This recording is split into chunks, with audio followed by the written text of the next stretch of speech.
Today we're going to do a little discussion about making a plan and setting a budget and why that's important in your builds.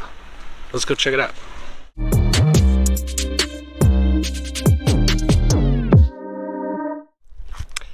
This is how most of you shop for Jeep parts.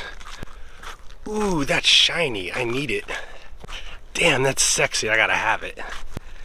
And then you buy it, and then you pop up on the Facebook groups and say, hey, I just bought this thing. Is it any good?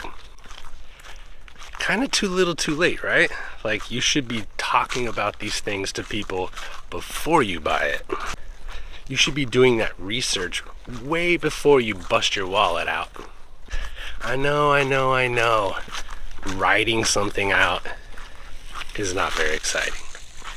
Researching what you're doing is not very fun. Getting organized, who has time for that?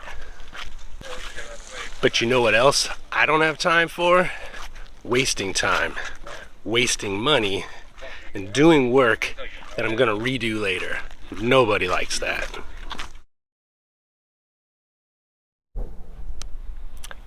It's kind of hard to find your way around a new city unless you've got some maps or some GPS to help guide you.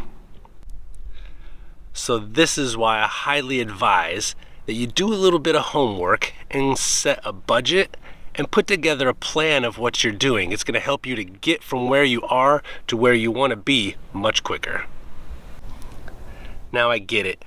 I probably just sounded like your parents nagging you to do your homework, but I kind of am. So hear me out for just a moment. I see this all the time. You'll see somebody who's clearly put some effort into building their Jeep, but the parts don't quite fit right. It's almost like they're putting together 3 different puzzles all at the same time. And although they've done a lot of work and clearly they've spent a lot of money, the big picture still hasn't quite come together and meshed right. Sometimes you'll have things that really kind of are incompatible, and it's hard to understand what is the purpose of this Jeep. And that's a really good indicator of somebody who doesn't really have a plan.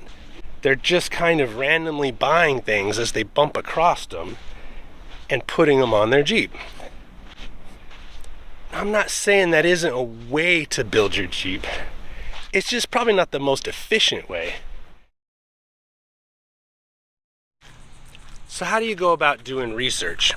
I know a lot of you people love going to the Facebook groups and getting information there, and that's pretty good. You get it pretty quick, but sometimes I question the actual information that you're getting and who you're getting that info from. I'm kind of old school. I like to go to the internet forums. There's tons of information, lots of pictures. Oftentimes you'll have links to the actual product and where you can buy it. And usually that information's coming from pretty seasoned Jeepers, and I do appreciate that. You can always go down to your local Jeep shop, go in, take a look at some of the rigs they're working on, talk to some of the people who are in there getting stuff done, and you could also then ask any questions that you want of the people in the shop. They've got a ton of knowledge and experience as well. So there's a lot of different ways to build a Jeep, and they're all pretty cool in their own right, but it's kind of hard to know what to research if you don't understand like what the purpose is going to be of your Jeep.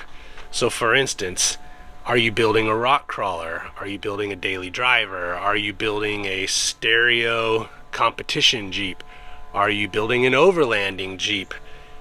Do you just not even know yet and need to do some more research? These are all good questions to be asking yourself because they'll help you figure out and narrow down where it is that you're looking for the information you need. Don't underestimate the importance of this step. I'm telling you, I see it all the time that people were just randomly buying things they think are cool, and then they figure out maybe that 4.5-inch lift with 40-inch tires and a roof rack isn't really a good choice for your daily driven Jeep, and now it won't fit in your garage. There's a whole lot of ways to blow a lot of money quick on a Jeep. But we have 2 Jeeps that we're trying to build up, so we have to be a little bit more conscious about the budget. We're trying to find a lot of mid-level products that are pretty high on the quality, but also pretty low on the cost. oftentimes you'll find that there may be products that clearly are better, but are they 2 times the dollar amount better, 3 times the dollar amount better? They might be better, but does it really matter for a daily driver? But bigger is bigger and more is more, right? For instance, like a stereo system, you might have a sub that can push so much more power, or an amp that's just much cleaner, but for the average listener, the regular person, are they really even going to notice? Is it really going to matter at the levels that they're pushing? Because they're not going all out. They're not maxing out that system. So oftentimes you can save yourself quite a bit of money and go with something more in that mid-level, and it be just as good for that application. Now I know this might be a little bit overkill for some people. It might even be a little bit too nerdy for some. But for me, I like to stay organized, and so I actually have a spreadsheet, and it goes through and it kind of lists and shows all of the parts that I've already bought and installed on the Jeep, and then it also has a certain designation for all the things that I'm going to do but I've yet to do it. Here's why I do this, is oftentimes I'll do the work and the research months ahead of time before I actually make the purchase. Sometimes I'm still a little undecided about what I want to do, so I'll mark it all down and I'll put it on my spreadsheet, but I let those ideas marinate a little bit more. Maybe I want to do a little bit more talking to some real people. Maybe I want to ride in a Jeep that has those parts to kind of get a better feel for myself. I'm not ready yet to make the purchase, but I've done the work. Every 5 minutes, it's a damn helicopter here in South Beach. I got some bugs in the bush over here, crickets over here, got weed whackers or leaf blowers over here. Don't they know I'm trying to do a YouTube video? So by keeping everything listed out, it helps me that I can come back to it months later and all the work that I did is listed right there. The exact part numbers, the prices, the places that I was gonna buy them from, the model numbers, it's all there and it's ready to go. So I can just make that purchase right now when I'm ready to do it. Always something, man. Always something. Takes 3 hours to film 30 minutes of video. Again, that's just my technique. It's what works for me. You do whatever works for you. But hey, if you think that that's something that might be helpful or you'd like to check it out, just comment down below, spreadsheet, and I'll shoot that over to you in a DM, little template that I use, and you can take a look.